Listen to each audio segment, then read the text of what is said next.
Welcome to Prime Suspects. Alongside Adam Bjorn and Prime Sports co-founder Joe Brennan Jr., I'm your host, Matt Landis. Plenty of World Cup talk on tap, of course, but first, last night's big and long-anticipated news out of the NBA, Giannis taking his talents to South Beach. The Heat acquiring Giannis as part of a 6-player trade with the Bucks, with Miami also shipping 3 first-round picks to Milwaukee, including number 13 in tonight's draft, plus a pick swap and a second rounder. Adam, I feel like that was a bit of a mouthful to try to get through the abbreviated version of a recap of this trade and all that it entails. How has the market responded across Prime Sports and BetCris in terms of both futures and tonight's draft? So one would think it would alter futures, but having looked this morning, we don't have futures up for the NBA championship next year. So how goes that? I guess we're waiting for the draft or something to happen. As for the draft prices and whatnot, the only ones I've noticed, and I don't know if it's correlated or anything of that nature, is the second pick in the first round is definitely shortened up. And it sort of seemed like there was some favorites that shortened up over the course of it. I don't know if that's just information's come out. There's a structure now that's in place that looks like, okay, was this the only option for him to go to? Was there other things in play? But it seems like the first 4 picks have really shortened up in the last 24 hours of where they're at right now. And generally, that's where all the money is on the top favorite in those first 4 picks right now. All right, and Joe, bringing you into the fold, gotta be Giannis, pun intended. As a casual fan, I'm not sure how much closer this gets the Heat or the Bucks to contention. What do you make of the deal? Well, my wife, being from Wisconsin, is a huge Bucks fans.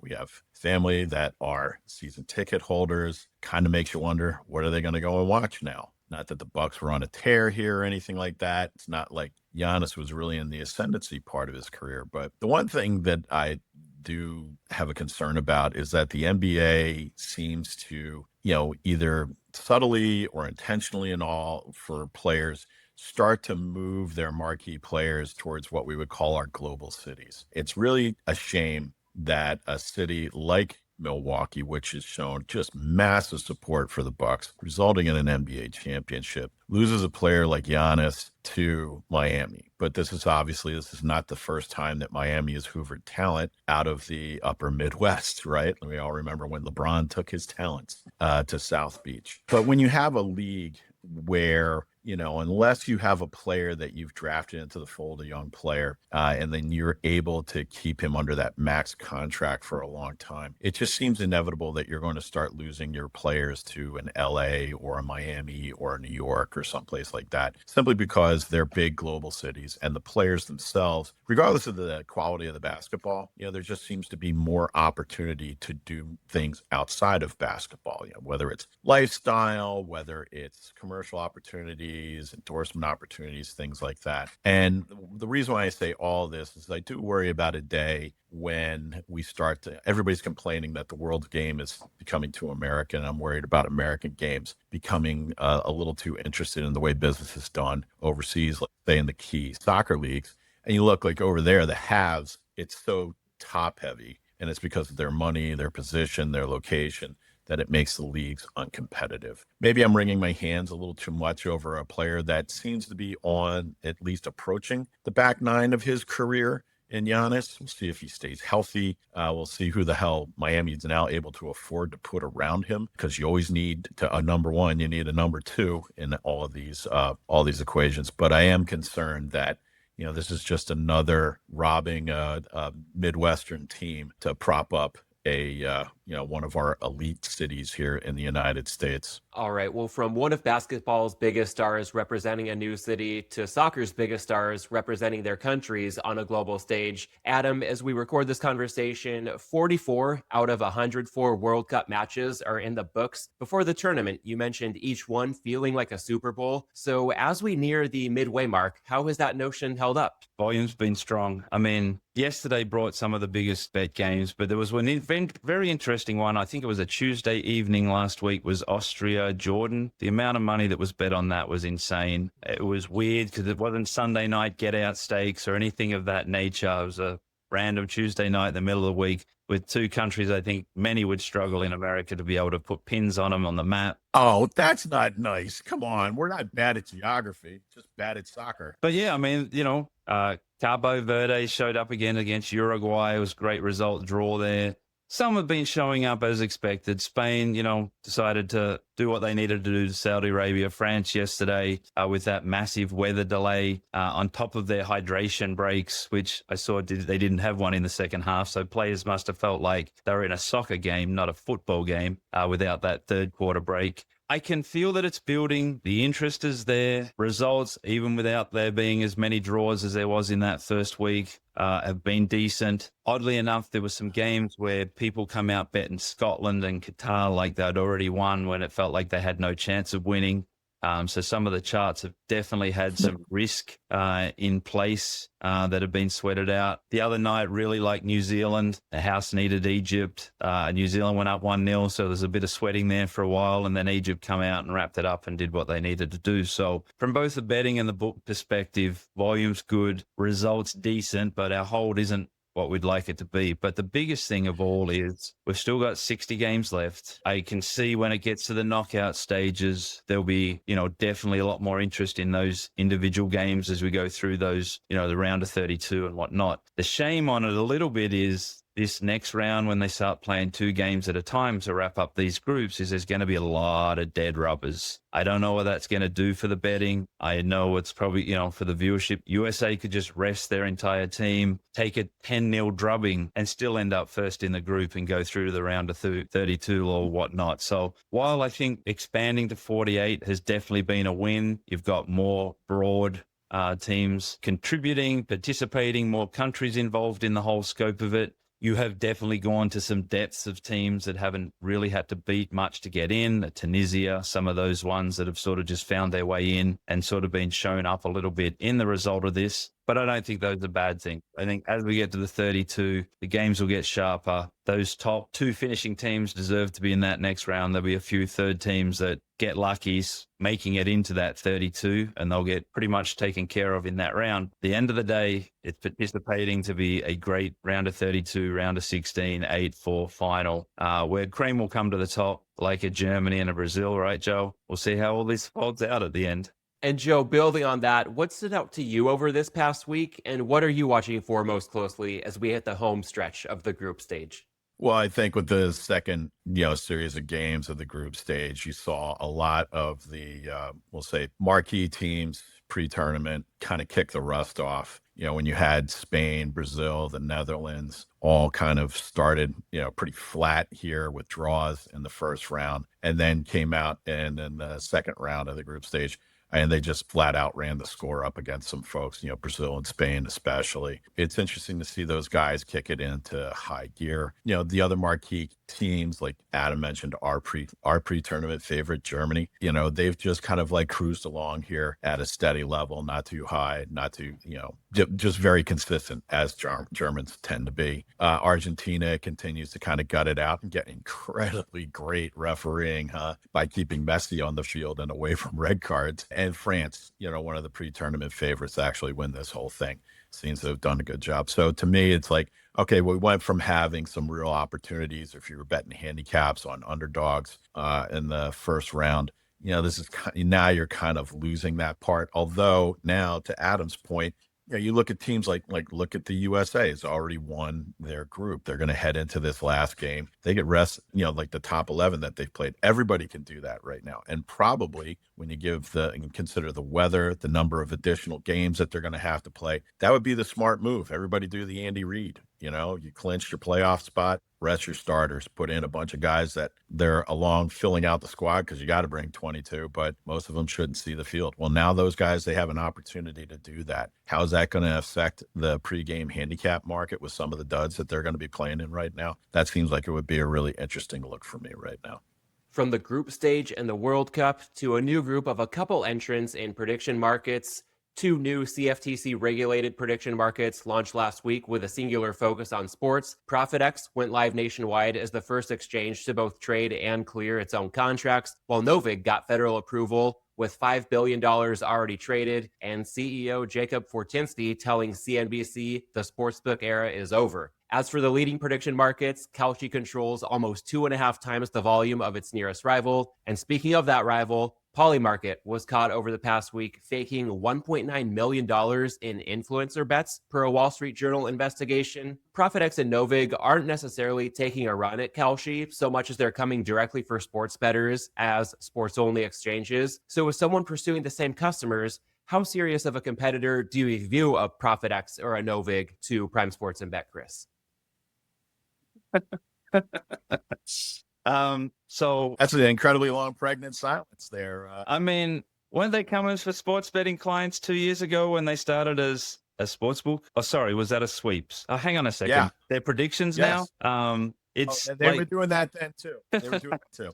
Yeah, I mean, come on now. They're still taking sports bets. They're still doing the same thing they did 2 years ago, just under different licensing with no oversight. I mean, oh, hell. So they're an offshore sports book, or are they, what exactly are they again? Like, I mean, come on, they're still in the same space. They're still doing the same thing. They're just doing it with no handcuffs on, like some of us that stayed in the state market is at times. But I mean, good luck to them again. They've, putting up their markets, they're taking bets, they're living the dream. Continue on and being a prediction markets they are now, right? That's what we're settling on. We're going to stay there, or we're going to turn into something else in 6 months. Give it a year. Maybe they'll pivot into something else. All right, Joe, let's see how earnest your take is going to be on all this. Both platforms pitch transparency over the house edge, and they're launching the same week Polymarket's fake bet scandal drop. How does Polymarket stumble affect your outlook for these new challengers and for the prediction market category as a whole? Well, I mean, other than, I'm just going to say this, like, look, if you can't cut it as a sports book, and so you dropped out of that market, and then you went and you became a sweeps operation, and then you didn't really rise to greatness in that market, and so now congratulations, I'm actually surprised at how quickly they did get their DCM, and so now what the move is to turn around and shit talk everybody who by the rules made it, and they're hanging in there, and tell us what a bunch of criminals we are. I don't know if that's necessarily the move those guys want to make. I'm not cheerleading against them. The one thing I would say I would be concerned about them for with this move that they're making is the way that they are kind of positioning themselves here at the outset as, sports native or sports only. I did like ProfitX's video that they put up where it was great. It was like, they were trying to compare themselves to like everything under the sun markets. They had like Abraham Lincoln, great leader, can't pick up the blitz. That video really was kind of funny and clever. But this kind of really, in my mind, they're potentially painting themselves into a corner here. If they don't diversify, if they don't take the opportunity to add other markets besides sports markets, if they want to just really kind of go all in on we're sports only, we're sports native. I mean, give them credit for having, another pivot in them. Bear in mind, I get it. All the wind seems to be in the sails of prediction markets and everything. If you're just reading the headlines in the Wall Street Journal, well, maybe not this week, in the main financial press and the main press, bear in mind the fact that the signature policy of this current administration, tariffs, was struck down by the Supreme Court. And that is a significantly magnitudes larger concern than what prediction markets are right now. And prediction markets perhaps rest on, less solid ground than what, the president's tariff power may have been at the time. So I don't think that there's a real opportunity to just kind of make this too big to fail. And by these companies now, their opportunity to get into the marketplace, they're painting themselves as sports only. The concern I would have if I was with them or, if I was one of their investors would be, are you essentially suiciding this? Because if you get an adverse federal court ruling, what's your business? So I would caution those guys and say, I should offer myself up as an ombudsman for all these people because they all seem to make these unforced errors. But I would caution them to paint themselves into a corner and instead look for ways to, how do we play for a future where this might not be the opportunity? As far as Polymarket is concerned in this thing in the Wall Street Journal, it'll be interesting to see just how much command and control Polymarket may have had over this ad campaign. We've all seen over over the years, over the decades, affiliate marketers and others have been pretty aggressive at times. Social media has been pretty aggressive at times in all channels, whether it's sports betting, casino, poker, sweeps, prediction markets, what have you. We've seen people be kind of like egregiously aggressive. And oftentimes we see things that were like, well, if that was a regulated market, there's no way that that would be allowed. I think, yes, one of the concerns I've always had about our regulated market is the amount of latitude that was granted to sports books when it came to advertising and marketing. I think right now with prediction markets, because CFTC they're so hands off that they're not even in the same room as this thing right now when it comes to advertising. And I really think that, while everything's a land grab, you really got to be careful right now, because these guys, they just skidded right in front of us, the sports books, when it came to, egregious marketing for people who want to see all real money sports gaming eliminated here in the United States. All right, with that, we'll make just a slight pivot from prediction markets looking to thrive to a new contest for anyone looking to survive. Last Thursday, Polymarket and Splash Sports launched a $21 million NFL Survivor pool, $1 million above Circa's then record $20 million guarantee. This one available in more than 35 states as well as Canada, without in-person registration required in Las Vegas, and also allowing up to 150 entries per person compared to Circa's limit of 10 entries per person. Adam, as an avid Circa Survivor player, how do you think this new digital-first model could potentially threaten what Vegas has built? Well, I think it 100% threatens it. I think that's the whole point of digital and some of those aspects of making it a lot easier to sit on your couch and not have to get on a plane or have a proxy or any of those kind of things. Smart play Polymarket. I think if you're looking for headlines on what to do and how to grab the attention of things, they've definitely done it. Does that hurt Circa? Probably a little bit, but does it take away from what Circa's done over the years and what they've built and what the culture is out there on ultimately what they're doing? For the ones that know, they know. For the ones that didn't know that it even existed before, there's another pathway there. And then when they start looking around seeing, what other survivor markets are there? Oh, I go out to Vegas in May. Why not? There's other aspects to it, but definitely strategic, adding that extra 1 million on top there. I will be participating in both because my driver's license is in a state that I can play the Splash Sports Survivor pick. So yeah, it's this is one for the consumers, this is one for the end user, this is one for the better the player, whatever else it is. There's another way to potentially make some money. Does that mean that Circus in a potential of some of those players not going out there and there being an overlay? 100%. Who wins? The players. So I think overall at the end of the day is a win for the consumers. Game on. Who's next? Who's coming out with a 25 and then a 50? And then is someone going to come out with 100 million? The American culture is lottery, toothpick to win a lumberyard. This is what this is all about. So I imagine there'll be more coming to sort of roll these kind of things out across the landscape. And then again, potentially overlays for the advantage players. And again, it just becomes a big cycle of money in, money out, spread the wealth kind of thing. It's not a bad thing at the end of the day. And Joe, with prediction markets now explicitly targeting the most iconic contest in sports betting, how do you view this as a healthy competition in the NFL contest space as opposed to a preview of what gets commoditized next? One, let's see how they execute on this. Congratulations to the guys at Splash Sports. They've been around for a while, so they've kind of, they've done their time. I do, with Polymarket being involved, they only upped the ante on the Circa contest by $1 million. That's it. All the billions of dollars that they've raised, and you're just beating a single casino in Las Vegas on Fremont by $1 million. It seems like maybe they could do a little better than that if they wanted to show their seriousness. But this is great for players, and there's nothing to keep you from entering. There's no mutually exclusivity here going on. You're going to enter both contests. Is there going to be, eventually a plethora of these contests out there? Probably, right? Because everybody's a fast follow in this industry with something that is a successful model. I imagine that if the Circa guys were honest with themselves, they would have, by now figured we've had a pretty good run of having this almost to ourselves, right? But it was inevitable that other operators, other brands were going to get into this, copy it, because it has been such a cultural mover, and participation engagement has been great. Media coverage has been great. I worry about Circa because this has been their primary marketing piece right now because they don't have the huge war chest that other sports books and now prediction markets have. My guess is they will try and find some way to be innovative about this and to further differentiate. But in the meantime, let's see what the market does. Does the market just copy, or do they innovate? Do they create new products, or do they just copy this product, rinse and repeat?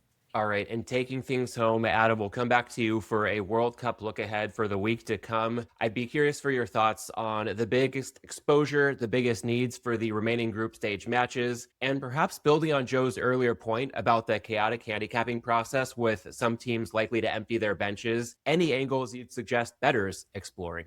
Yeah, well, I think, again, understand who needs what in the last round. I mean, you've got Chechnya, need a win. Mexico, need nothing. If it wasn't Mexico being at home, I would say definitely lean in that spot. But yeah, that's it. I mean, you've got to know what the teams are, how much their heart's in it, how much they're looking to win this game, how much they need it. Teams that are just needing draws, I believe Australia and Paraguay could shake their hands at the middle of the pitch and say, oh, let's sit down and sing Kumbaya for 90 minutes and go to the next round. If only the Chargers and Raiders had done that back in 2021. There hasn't been an underdog win a game in the last 33 games. It's been draws or favorites. I think we may see some opportunities in that last round of teams just going all for it and other teams resting certain players or, having them play a half and then come off in the second half. So definitely keep an eye on lineups for live bettings and things like that.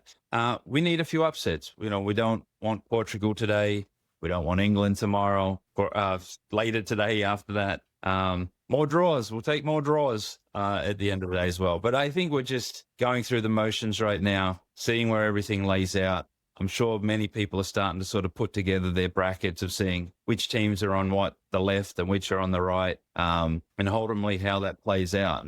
And making sure you don't place bets on Germany and Netherlands to both make the final and realize they're on the same side of the bracket, and that can't happen because there's odds out there on those things. And even myself looked at it the other day and thought, 80-1, these two. And then went and did some research because it felt it was too good to be true. And sure enough, if they both win their groups, they're on the same side of the bracket. So be mindful of those things. It's easy to fall into stuff going, this is nice. Let me jump all over this. But the key is, when they start playing 2 games at a time, making sure you have 2 TVs so you can watch them both at the same time, and then enjoy the rest of them and get ready for the real stuff once we get down to 32. Yeah. I mean, the only other thing that I would add to that right now, if you do have a kind of raft of games coming here, is those players who are likely competing for the Golden Boot, for the top goal scorer in the tournament. If you're Norway, can you really rest Haaland? Right? If you're France and Mbappe is up there pushing for it, do you rest these guys or do you let them go in for, one half and just everybody feed that guy the ball to make sure they get one out of this so they can stay in the hunt for that trophy? Because especially for a country like Norway's not going to win. I don't give a shit how much rowing their fans do. And that's some terrible ass rowing that they're doing. They're not going to win the tournament. So, win for Norway is Erling Haaland winning the Golden Boot, right? So keep staying as long as he can. How many rounds he can make it in the knockoff round with Norway, it remains to be seen. But if he can keep getting like 2 a game, a clip, then, he can stay in contention for that. So what do they do? Obviously, you're taking a chance with those players, if you are trying to make it as many rounds as you can, because, so many teams out there, that's the key. Feed the ball to that guy or you're dead. You can't find goals. But I do think that's an interesting pregame and in-game market for people to look at. All right, well, with Norway and its fans catching a stray from Joe on our way out the door, we'll go ahead and call it a wrap. To the audience, thanks as always for tuning in. Enjoy the World Cup as the group stage rolls on, and we'll catch you next week. Thanks for listening to this week's episode of Prime Suspects. Register for Prime Sports at primesports.com and download the Prime Sports app. You can follow us on Twitter at @PrimeSuspects_, at Joe Brennan Jr., and at Adam Bjorn. You must be 21 or over to play on Prime Sports. Always bet responsibly and within your limits. If you or someone you know has a gambling problem, call 1-800-GAMBLER.